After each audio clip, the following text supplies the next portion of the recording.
Kia ora, fellow old boys. Today we want to share our response to the report of the independent inquiry that we commissioned into historical abuse at Dilworth.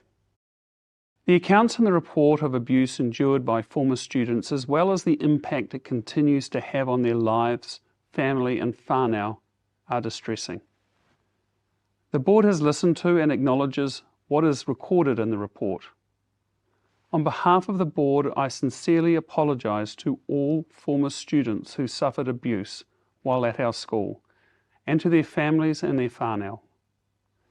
The Dilworth Trust Board fully accepts and is acting on all 19 of the inquiry report's recommendations.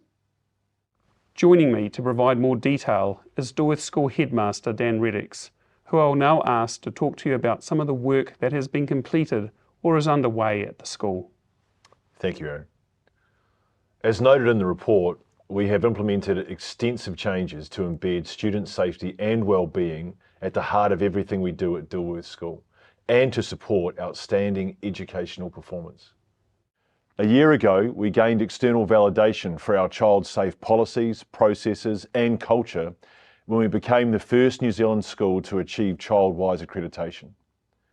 In addition to that accreditation, we are undergoing ongoing external review by ChildWise.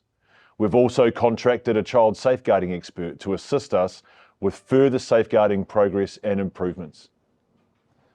These are just two examples of our commitment to regular external reviews across a range of areas that include health and safety and our learning programs. We plan to extend and expand the scope of these reviews over the coming year.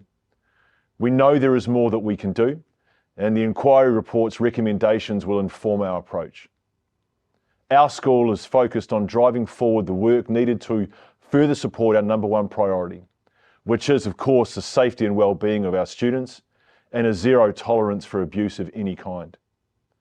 We will work with parents of our students, former students, and our wider community to ensure Dilworth is a school that delivers an outstanding education and provides a safe environment in which our young men can flourish and reach their full potential. Thanks, Dan. Turning to the board itself, we have appointed an independent external expert to conduct a review of governance at Dilworth. We have also appointed educational governance expert John Morris to the board. John Morris was the first executive principal of Crimson Global Academy and is a former Auckland Grammar School headmaster. As a trustee, he will work with the board to oversee the governance review and implement change in how we govern Dilworth School. We are using the independent inquiry report to challenge ourselves, to achieve real progress that will carry James and Isabella Dilworth's legacy into the future.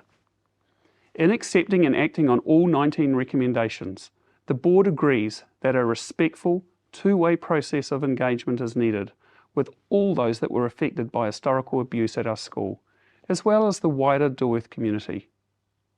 We have asked the Dilworth response team to help us achieve this by working with our community, including former students, their families and whānau. We will listen, we will acknowledge and we will respect the needs of all those who have experienced abuse at Dilworth School. Turning now to redress. One of the 9 themes of the independent inquirer's recommendations was assisting recovery from historical abuse. In light of the findings of the inquiry and feedback from former students who were abused, the board has revisited the Dilworth Redress Program terms for the Independent Redress Program. We are changing and simplifying the eligibility for student-on-student sexual abuse to make it easier for these cases to be considered by the Redress Panel.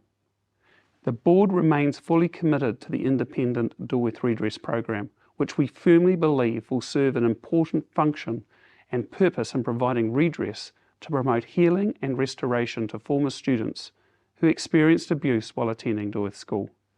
I again recommend you take a look at the program if you are not already aware of it. There are also support options for those former students who do not meet the eligibility criteria of the redress program. These options recognise the right to be heard and acknowledged and supported into pathways intended to assist in healing. Details are available here. The confidential and independent listening service remains available for any former Dilworth student to access fully funded therapy and psychological support. Please recommend this service or any of the support offered through our Dilworth response to anyone you think may need it. We have only come this far thanks to your support and that of the wider Dilworth community. We will continue to seek this support and engagement as we work to fully implement the recommendations of the Independent Inquiry Report.